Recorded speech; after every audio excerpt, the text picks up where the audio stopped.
First of all, I'd like to appreciate and thank Asma Jahangir Conference, who gathered such marvelous panelists over here to talk on the very important issue. Just talking about the issue that Afghan refugees, when they started coming to Pakistan, this issue was the one topic which was always ignored by the government and by the political parties. No, some of them were uh, like-minded who wanted to work just like Pakistan People's Party, but other parties, all of them were in a state of ignorance. And later on, we saw that the expulsion of Afghan refugees showed us that this issue was taken over. Of course, this was in the hand of security establishment, but this was taken over very roughly. And during the era of interim government, the Afghans were forced to go back to their countries. Just to give you an overview that what could be the reasons, that there could be many reasons. در پردہ تو بہت سارے وجوہات ہو سکتے ہیں, لیکن the biggest problem which hinders is that there is no law in Pakistan جو Afghan refugees کے مسئلے کو دیکھ سکے. اور جس طرح آفریدی صاحب نے بتایا that we are not signatory of Geneva Convention 1951. اگر ہم سگنیٹری ہوتے تو ہمیں پاکستان میں بھی قانون بنانے پر ہمیں مجبور ہونا پڑتا, جو کہ ہم نہیں ہیں.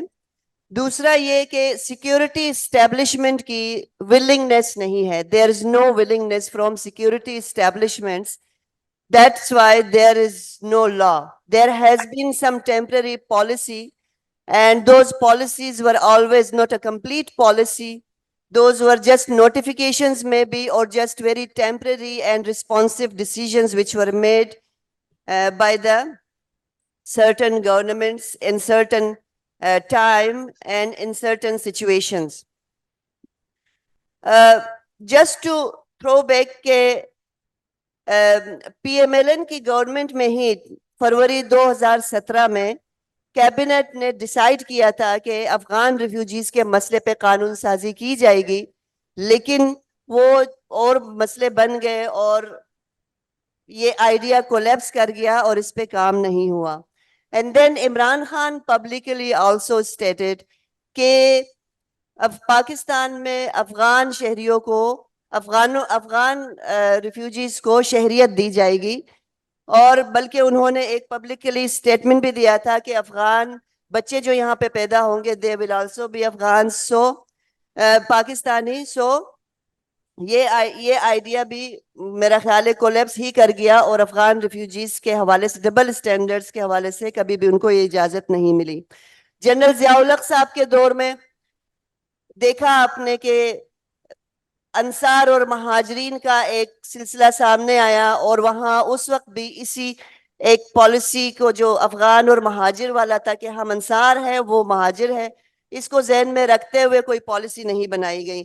سو آئی ول بی کوئک کہ پوسٹ اگست 2021 کے بعد بارڈر پر بہت سارے مسائل ہوئے افغان ریفیوجیز کو یہاں آنے میں, اور انہوں نے برائب دے کر اور مختلف طریقوں سے انلیگل طریقوں سے بھی وہ پاکستان میں داخل ہوئے, اور اگست 2021 کے بعد وہ پاکستان میں اپنے تمام بنیادی حقوق سے محروم رہے, جس میں ان کے تعلیم, صحت, روزگار, صحت کے وسائل تک رسائی, ان تمام فیسلٹیز سے, بنیادی ضروریات سے وہ محروم رہے ہیں ابھی تک.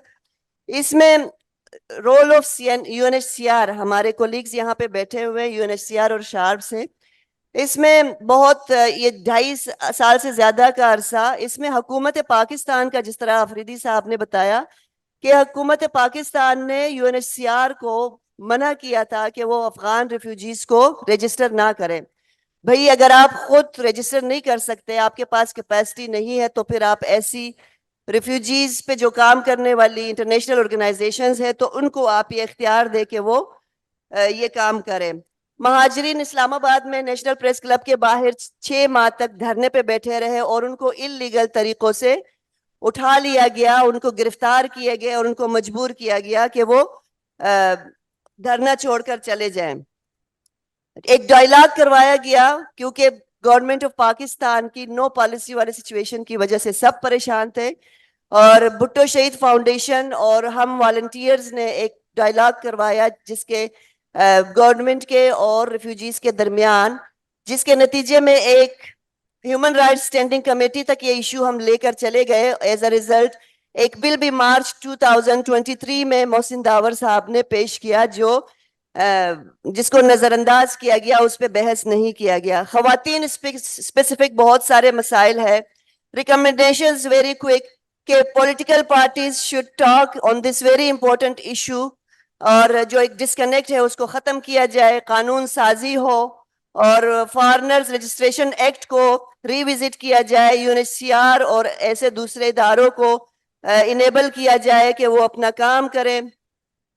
اگر مہاجرین کو واپس بھیجنے کا فیصلہ ہوتا ہے تو ان کو باقاعدہ پلاننگ کے ساتھ اور ان کو ڈگنیفائڈ طریقے سے پلاننگ کر کے بھیجا جائے، اور 1 اکتوبر 2023 کو جو فیصلہ کیا گیا ہے کہ مہاجرین کو واپس بھیجا ہے، دس از ان ہیومن رائٹس وائلیشنز ہے یہ افغان ریفیوجیز کے حوالے سے، اور ہم اس کی مذمت کرتے ہیں اور چاہتے ہیں کہ مطالبہ کرتے ہیں کہ حکومت پاکستان اس مسئلے کو ہمدردانہ اور انسان دوستانہ طریقے سے دیکھے۔